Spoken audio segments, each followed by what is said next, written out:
हम उसकी बातें मान लेते हैं, सुन लेते हैं, ऐसा समझ।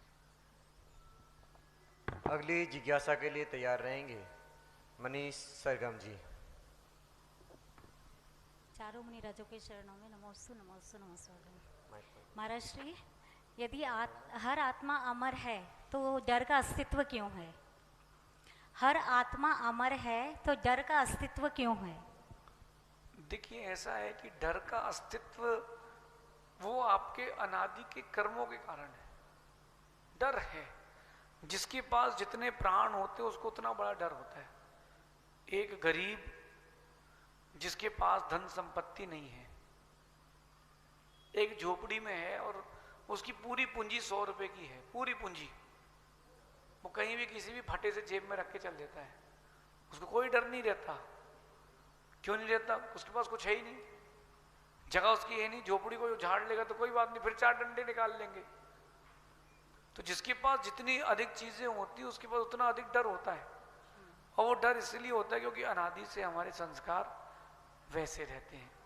तो यही चीज मैं आप लोगों से कहता हूं, डर जो है वो अनादि काल का हो सकता है, पीछे के अनंत काल तक चले, ये जरूरी नहीं है। ये अपना सेल्फ का काम है।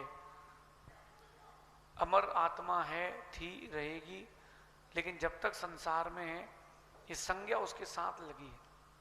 और ये जो भय संज्ञा है ये आगे बढ़ने नहीं देती। मैं आपको बताऊं, मेरा सबसे बड़ा फियर क्या था लाइफ का? ये माइक। ये माइक मेरे जीवन का सबसे बड़ा फियर था। और जब मैंने पहली बार माइक लिया था अपने बैचलरेट में, पार्टी में बैचलर की, तो वो हमारे यहाँ फेयरवेल था बीबीए का, मेरे हाथ में माइक था और मैंने वो जो स्पीच थी, शायद बीबीए के एग्जाम ज्यादा उसकी पढ़ाई की थी, उसको ऐसा रटा कि बिल्कुल एकदम परफेक्ट, जबकि मेरे ख्याल से 60 सेकंड की भी मेरी स्पीच नहीं थी, लेकिन मैंने उसके लिए बहुत मेहनत करी। और माइक रखने के बाद अगर कोई मेरा BP, heart beat, pulse check करता तो दुनिया में सबसे हाई मेरी ही गई होगी उस दिन। वो डर था मेरे अंदर। मैं मुनि बन गया तो मुझे माइक का बड़ा डर था। पहले दिन के प्रवचन मेरे यूं थे कि बस पाटा गीला नहीं हुआ है, हाथ पैर कप कप आ रहे हैं। लेकिन मैंने उस चीज को देखा कि डर के आगे डर है, जीत नहीं है। जो डर को डराता है वही जीत पाता है। तो फिर मैंने कहा नहीं, अब अपन को माइक पे ही काम करना है, जो डर है उसको जीतना है।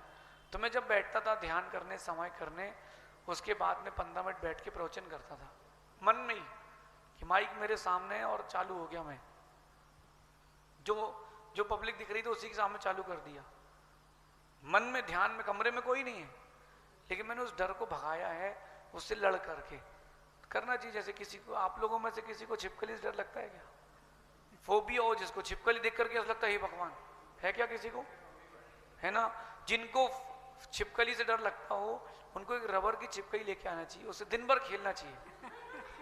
अपना कीचेन बना करके दिन भर उसके साथ खेलो, उसको हिलाओ, उसका गाल खिलाओ, उसकी आंखें देखो, उसकी नाक देखो, उसको उल्टा करके उसका पेट खिलाओ, पूंछ हिलाओ, प्लास्टिक की उस रबड़ की छिपकली को, तो आपको वो फोबिया जाएगा। आप उस चीज से भागोगे तो वो चीजें पीछे पीछे आएंगी ना।